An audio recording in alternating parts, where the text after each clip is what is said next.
Hi guys and welcome back. So today I'm going to be showing you how to make this lemon and blueberry mousse cake. Let's begin. To get started on the recipe, you'll want to make the cake, so grab yourself a large mixing bowl and into that add in your butter and your granulated sugar. Go ahead and then beat the two together until they're lighter and fluffier in colour and consistency. You'll also want to add in the lemon zest at this point, so feel free to add that in at the start and just keep mixing until you reach a lighter and fluffier colour and consistency. Once you do, you can then start to add in your eggs one at a time, beating well in between each addition, being careful to not add them too quickly as you may split or scramble the mixture. Once the eggs have all been fully incorporated, you will notice a change in their consistency, and this is completely normal. Then add in your vanilla, and this will also change the consistency, but not in a massive way. Then you can go ahead and alternate between your wet and dry. So you should be 3 additions of dry to 2 additions of wet, so start with dry and end with dry. So it should go dry, wet, dry, wet, dry. But just mix until it's fully incorporated and then add the next stage in, and just repeat the process until it's been fully incorporated. Then give the bowl a good scraping down, and this will just be to incorporate any bit that may not have been fully worked in from earlier on.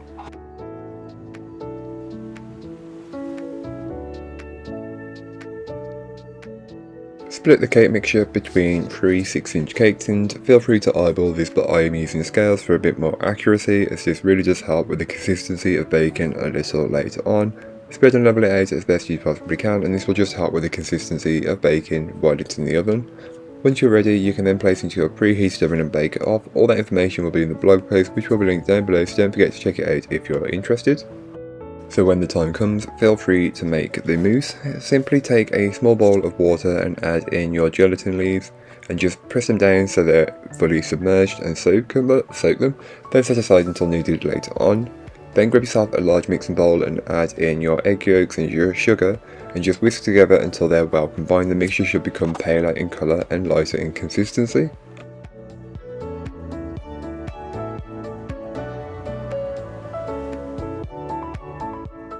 You will also want to take a small saucepan and add in the milk, then place this on the hob and just heat it up.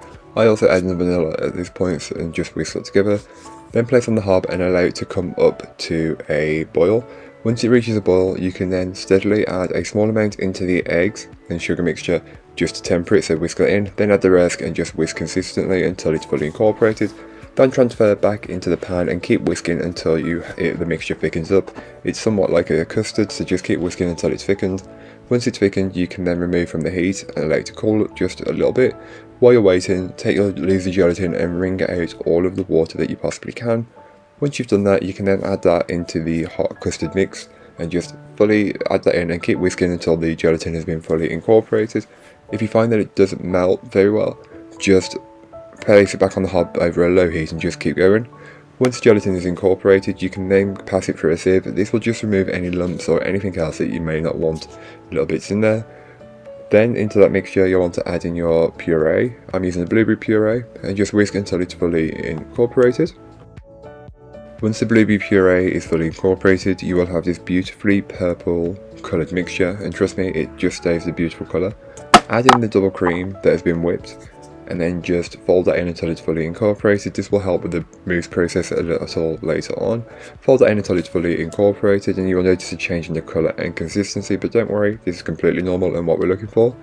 Once it's fully incorporated, you can then go ahead and use the mousse up, as this will need to set. So simply take your cake tin, or if you've got one of the tall tins that has been lined, place your bottom layer of cake in, then pour in your mousse. But because I'm using 2 cake tins, I use a tall side and a short sided one, and just use parchment paper, and it works relatively well for the recipe. But feel free to use a taller tin with a plastic collar. Then top one of your layers of mousse with the other cake, then chill in the fridge until it's set. Once you're ready, you can then place the other layer on top and then put in the fridge. And then for this one, I'm making a white chocolate ganache topping. So simply into a bowl, place in your white chocolate and double cream, ensure everything is coated, then place into the microwave on 30-second bursts until the mixture has started to heat up and melt. Once it melts and comes together, it should have this kind of consistency and texture. This is what you're looking for. Ensure it's smooth, then allow it to chill in the fridge for a little bit. It's just so it firms up and it'll be easier to work with.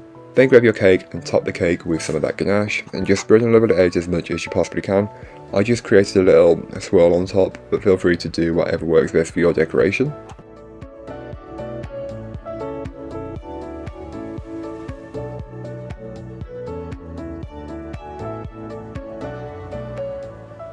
So thank you so much for watching, I hope you enjoyed. If you did, don't forget to like, comment and subscribe for more from me, and I'll be back again soon with another recipe, so join me then.